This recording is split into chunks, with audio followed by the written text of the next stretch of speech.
Oi pessoal, estou aqui de volta, agora num ângulo um pouco diferente, dá pra ver que eu estou bem mais, o ângulo frontal aqui, dá pra ver meu laboratório atrás. Laboratório, enfim, uma bagunça organizada. Mas enfim, é porque alguém no trabalho estava vendendo um bom tripé, um tripé super bacana, bem mais alto. Meu tripé antigo era menorzinho, então esse tripé novo aí vai me ajudar bastante em fazer os videozinhos aí. Mas enfim, vamos ao que interessa. Nas notas de lixo da vida, eu encontrei aí um DVR profissional da Panasonic, WJ-HD100, que é um carinha aí normalmente usado em sistemas profissionais de segurança. Foi usado, a tecnologia dele é um pouco antiga, apesar de ele ser bonitão, provavelmente montagem hack, muito feito para montagem hack. Ele já é ele aceita resoluções um pouco mais baixas do que a gente está acostumado hoje em dia. Ele aceita câmeras NTSC. Hoje em dia você tem as câmeras HD, Ultra HD, etc, etc. Enfim, mas esse carinha aqui vai ser uma boa viagem aí para a gente dar uma olhadinha na qualidade de construção. Por ser um equipamento profissional, a gente com certeza vai ter uma boa jornada aí. Ver o que os caras usavam, a qualidade dos componentes, vai ter muita coisa interessante por aí. Vamos dar uma olhadinha mais a miúde nessa desmontagem. Bom, nada de muito sofisticado, tá aí a carinha dele, né? Com um pequeno display aqui, um controlezinho aqui, um controladorzinho aqui básico. O jog dial aqui, play, pause, você provavelmente andava com as cenas aqui. Vários controles, né, de play, rec e tal, parece como se fosse um videocassete. E aqui algumas luzinhas espia e uma entrada de curioso, um cartão compact flash aqui na parte frontal, provavelmente para transferir mídia e outras coisas assim para outros equipamentos, para o computador, etc, para análise posterior. E bom, eu já tirei os parafusos da tampa superior e agora vamos dar uma olhadinha no bichinho. Bom, tá aí o carinha, tem mais simples do que eu imaginava. Tá aqui toda essa parte aqui de fonte de chaveada de alimentação, fonte típica com placa de face simples, capacitores e filtragem indutiva, mas uma fonte, dá para notar que é uma fonte de mais alta qualidade. Pelos tipos de capacitores, a gente vai dar uma olhada mais a miúde aqui, mas também pela filtragem de entrada com varistores, etc. Tem obviamente condiz com o produto para o mercado profissional. Aqui tem uma placa de processamento, praticamente a única placa do circuito, né? Interessante, né? Regulada aqui. Parece que o dono do pedaço aqui é um DSP, um 6211, a gente vai ver isso mais a miúde, mas é um DSP que eu trabalhei há muitos anos, eu já um DSP aí de seus 15 anos de estrada, provavelmente aí. E aqui, interessantíssimo, né? Tem um hard disk, Quantum Fireball, faz muitos anos que eu não ouço esse nome, Quantum Fireball de 40 gigabytes, então relativamente moderno, aí, bom, relativamente, hoje em dia no mundo dos terabytes, mas enfim, 40 gigabytes provavelmente não é proibitivamente antigo. E aqui tem uma plaquinha de interface aqui no cantinho, muito provavelmente para a interface frontal do cartãozinho, e aqui todos esses chicotinhos para todos os controles do painel frontal, né? E um baita de um flex cable aqui de alta qualidade, muito bacana mesmo. E a gente vai ver aí.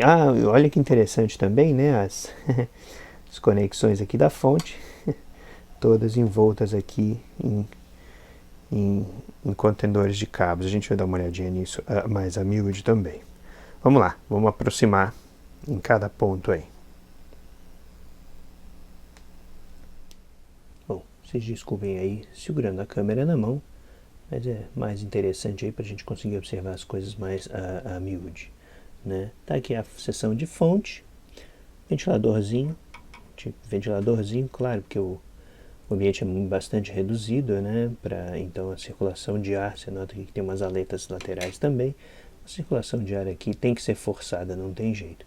Mas a qualidade aqui, tudo com plástico, termoplástico, conectores e toda a qualidade dos conectores. 2 baita indutores aqui. Aliás, curioso, tem uma pequena proteçãozinha aqui. Não sei se é para caso aconteça alguma faísca, algum faiscamento, alguma coisa para proteger o circuito de processamento principal, não tenho certeza. Parece, ou então talvez para direcionar o ar, não sei, não tenho certeza qual é a função desse plástico.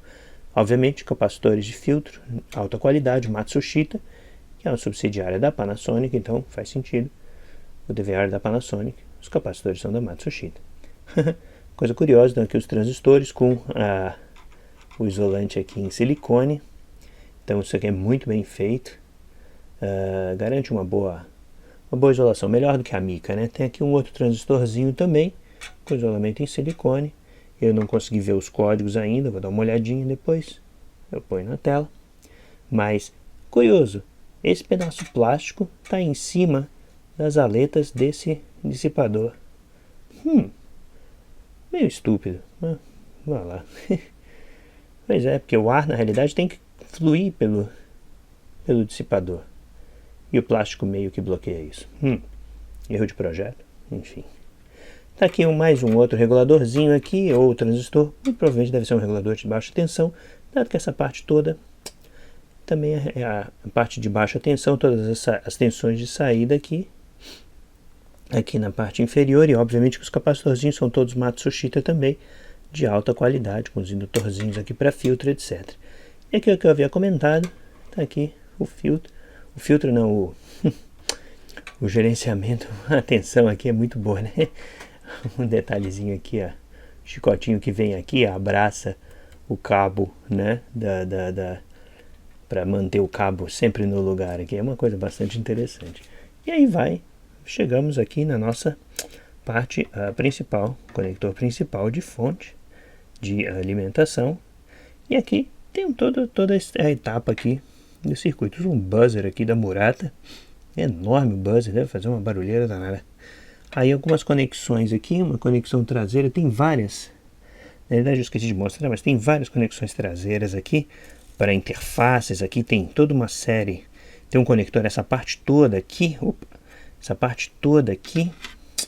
é um conector enorme, verdinho, que você tem todos os controles para PC, para conectar a outros equipamentos em série, etc, etc. Então é uma série aqui bastante isolada, dá para notar aqui no circuitinho, uma série de transistores aqui, e resistores, indutores, justamente para garantir a integridade, não só a integridade do sinal, mas também uma certa proteção aí, né? Porque você não quer que alguém lá atrás curte-circuite um cabo, aí você vai ter um problema aqui na parte lógica, que é um pouco mais sensível aí, né? Tem aqui um relézinho da Fujitsu, esses relézinhos da Fujitsu em geral são muito bons, eles são de baixo ruído aí, né? De baixa resistência ohmica, né? Ruído quando a gente diz baixa resistência ohmica. Tá aqui, interessante também, tá aqui o DSPzão, o 6211, TMS320, C6211 da família 6000. Esses carinhas, nossa, eles vão... Eu tô tentando me lembrar aqui quantos MIPS esse cara fazia e quantos gigaflops. Esse aqui é um cara de pronto flutuante, então ele provavelmente faz a parte de compressão de vídeo aí. Mas ele é relativamente...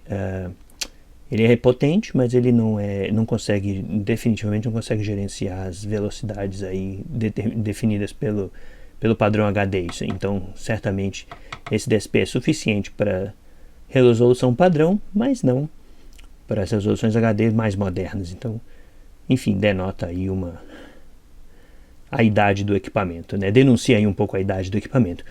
Alguém botou um fio aqui para fazer algumas provas, talvez. Então, definitivamente o equipamento já foi aberto anteriormente.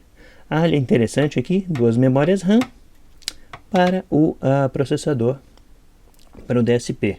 A posição relativa delas, com certeza, é para o DSP. Tem aqui um Dallas, um DS12, qualquer coisa. Com alguém aqui esqueceu de um resistorzinho, de botar um resistorzinho. Mas o Dallas aqui, muito provavelmente, é o relógio em tempo real para fazer o time-lapse do gravador de vídeo, óbvio, né? Todas as gravações de vídeo de segurança precisam de um relógio de precisão, né? De um relógio enfim, normal, né? De precisão, né? Para manter a acuidade aí, etc. Tá aqui um TVP, isso aqui provavelmente é um codec, das câmeras. A entrada de câmera está aqui. Então esse aqui na realidade chega a entrada de áudio, de vídeo analógico, entra aqui. Então o TVP na realidade converte isso para digital e está conectado. Aqui tem umas trilhas, aqui está conectado diretamente ao DSP. Então o DSP realmente parece ser o dono aqui do pedaço. Tem aqui uma FPGA da Lattice, talvez faça um pouco de frame buffer, porque tem uma memória RAM aqui. Então provavelmente o TVP deve jogar parte do sinal de vídeo para cá, para fazer, ou talvez a Lattice seja para fazer OSD, on-screen display, aquelas letras que a gente mostra, né, no display, mas eu não tenho 100% de certeza, porque eu não tenho o diagrama esquemático, evidente, mas a gente sempre se tenta adivinhar aí, né, baseado no esqueminha. Aliás, não, me enganei, né? O frame buffer deve ser esse daqui, porque esse aqui é uma memória RAM. Essa daqui é uma memória flash, que muito provavelmente carrega não só a Lattice, mas também talvez carregue o código para o DSP. Então esse aqui é uma memória flash, na realidade, eu me enganei aí. Esse daqui é uma memória RAM, que provavelmente é o frame buffer desse cara aqui. Tá aqui um outro controlador aqui, com part number F71, blá blá blá blá blá blá. Parece ser um part number, é da Texas também, mas parece ser um part number dedicado para o cliente. Não sei exatamente o que esse cara faz, mas ele é de alta densidade, é um BGA de alta densidade aqui. Será que esse aqui pode ser talvez um processador de uso geral? Não tenho certeza, né? Tem 2 memórias RAM aqui também, que também fazem provavelmente estão ligadas a isso aqui. Então isso aqui deve ser um processador e não somente um componente analógico ou um híbrido qualquer. E tem um outro carinha aqui também nesse cantinho, que é um 320, tá, esse daqui, a D515, a D51, esse aqui tem a cara de ser um codec de áudio, esse tem toda a carinha de ser um codeczinho de áudio, talvez, enfim, capturando aí o sinal das câmeras de novo, convertendo não só o vídeo no TVP, mas o áudio nesse AD515 aqui, ou 51, enfim, depois eu dou uma olhadinha mais a miúde. Aqui tem uma bateria tá um pouco solta aqui, bateria muito provavelmente para manter o relógio em tempo real, que a gente viu cá em cima, manter a data e hora constantes aqui. Um outro detalhe bastante interessante é que tá aqui a interface IDE do nosso hard disk Fireball. Tá aqui a interface, conecta-se aqui, uma coisa absolutamente fantástica, blindado com essa malha condutiva, justamente para evitar interferências. Isso aqui é muito interessante mesmo. Aliás, outra coisa interessante é que também a malha condutiva neste lado de cá, na parte exterior da caixa também, conectando a tampa da caixa com o chassi principal, justamente para evitar interferências aí. Mesma coisa então aqui na interface IDE, né, que se conecta aqui no hard drive. Tá aqui a tensão de alimentação também envolta nesse espaguetinho aqui, muito bacana. O HD aí, 40 GB, Quantum Fireball, faz tempo que eu não vejo um bichinho desses. E olha que coisa curiosa, muito interessante também a montagem. Tá vendo que ele está montado aqui em suspensão em anéis de borracha, justamente para que a trepidação do conjunto não afete uma montagem, que esses equipamentos, imagine vários desses equipamentos empilhados, com as trepidações somadas, você vai começar a ter problemas mecânicos, começar a ter problemas mecânicos nas unidades aí. Então por isso que ele é montado em suspensão mecânica aí. Muito interessante.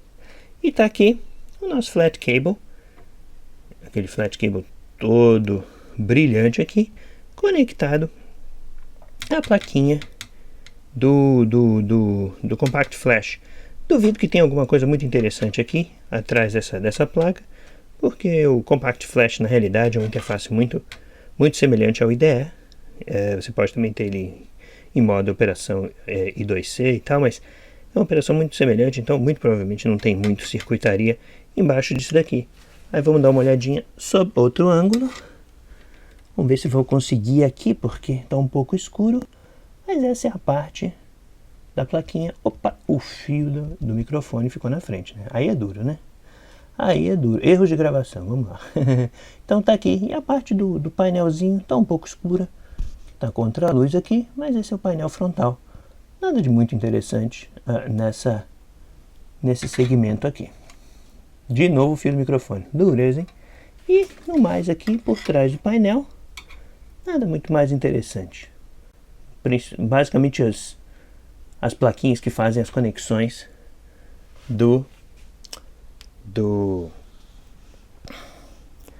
enfim, dos botões, etc, etc.